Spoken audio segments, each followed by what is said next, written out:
de potenciar un espacio político, por lo menos eso se vio en el caso de UNE. Entenderla entendieron siempre, el tema era la vocación de aplicarla. Sí, no sé si en el 2011 le habían confiado del todo, la habían entendido del todo, o las posibilidades que hubieran tenido de la oposición haber hecho una primaria presidencial en 2011, por lo menos entre Wiener, Ricardo Alfonsín en aquel momento, ¿no? Pero bueno, es cierto que se hizo larga, y también lo que también parece cierto es que hubo un impacto político o una, hay que ver cuánto está descontado del efecto del resultado, de los resultados de la primaria esta. Claro, yo ahí iba a hacer una pregunta, porque vos salís de una primaria que en realidad no, para el trazo grueso, digamos, lo que se ve en los medios, el debate en los medios nacionales y en provincia, no fue técnicamente una primaria. Pero sí tiene un impacto porque en general uno tiende a ir a votar a ganador. Hay una tendencia a los electorados de apostar al que viene bien, ¿no? Sí, a mí la impresión que me da es que la primaria funcionó en realidad como una especie de primera vuelta. Claro. O sea, no era la idea, digamos, pero la primaria funcionó como una primera vuelta con un voto en algún sentido más expresivo. O sea, gente que no vota tanto lo que le resulta más útil, digamos, no hay tanto voto útil, sino vota más lo que quiere. De hecho, vamos a ver qué le pasa a Francisco de Narváez, sacó 10%, si ahora saca 5%, digamos, que es más o menos lo que le dan las encuestas, por ahí hay 5% de gente que dice, bueno, yo en la primaria, en la primera lo voté a Narváez, en la segunda lo voto que yo a Massa, a Insaurralde o quien sea. Claro. Me parece que no era lo que se buscaba cuando se hizo la ley de paso, pero que fue uno de los efectos, y también las correcciones que se implementaron en las campañas. Hay efectos deseados y otros no deseados, sí, que está sí, bueno ver. Sí, Pablo.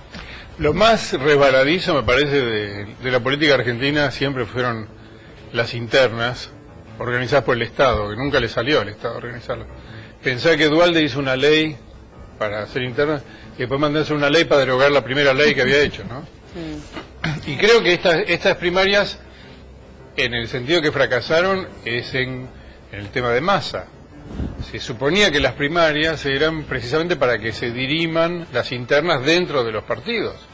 Y si el principal opositor se te va afuera, quiere decir que el sistema no está funcionando, el método no está funcionando. Yo creo que las PASO en ese sentido no funcionaron para UNER en Capital, pero después no funcionaron. En realidad lo que no funciona no funcionaron las primarias, no funcionó la lógica de construcción, en todo caso, del peronismo, que suele construir de esa manera y suele dirimir los conflictos internos. Esto no es la primera vez que sucede. En el 2003, ¿sí?, hubo 3 peronismos, digamos, que tuvieron que ir, digamos, a una presidencial porque no pudieron hacer su interna, ¿no es cierto?, previamente.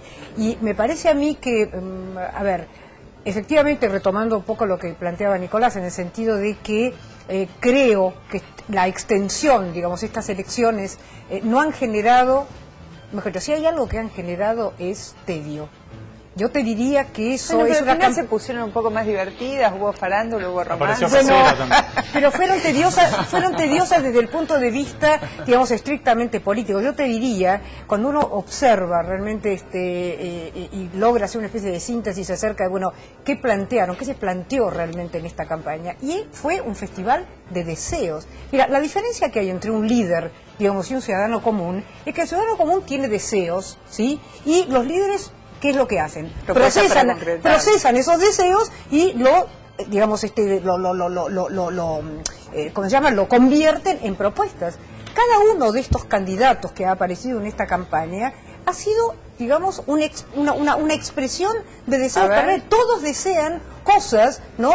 No ha habido propuestas, no ha habido contenidos, ha sido una campaña muy superficial desde el punto de vista, digamos, de la propuesta y de contenidos, ¿no? Puede ser, eso tiene que ver también con que hay una cierta polarización entre el oficialismo, digamos, el sector de la oposición, y entonces todo parece dirimirse en torno a Cristina sí, Cristina no, el oficialismo sí o no, la continuidad de las principales políticas del oficialismo sí o no, y ahí, bueno, obviamente el oficialismo plantea mayormente continuidad, y sobre todo después de las primarias se animó más a plantear algunas cuestiones de correcciones, y la oposición me parece que tiene un dilema que se puede ver en la diferencia que hubo entre Massa y de Narváez, de si va a ser de aquí en adelante todo no, todo rechazo, todo lo que hace el gobierno absolutamente, o como hizo sobre todo Massa, decir esta frase que a veces hacemos chiste, pero mantener lo bueno y cambiar lo malo, ¿sí? O sea, recuperar alguna parte y garantizarle al electorado que algunas políticas se mantienen y otras se cambian. Con el curso de la campaña, a mí me pareció, ¿no?, que entre Massa e Insaurralde iba apareciendo como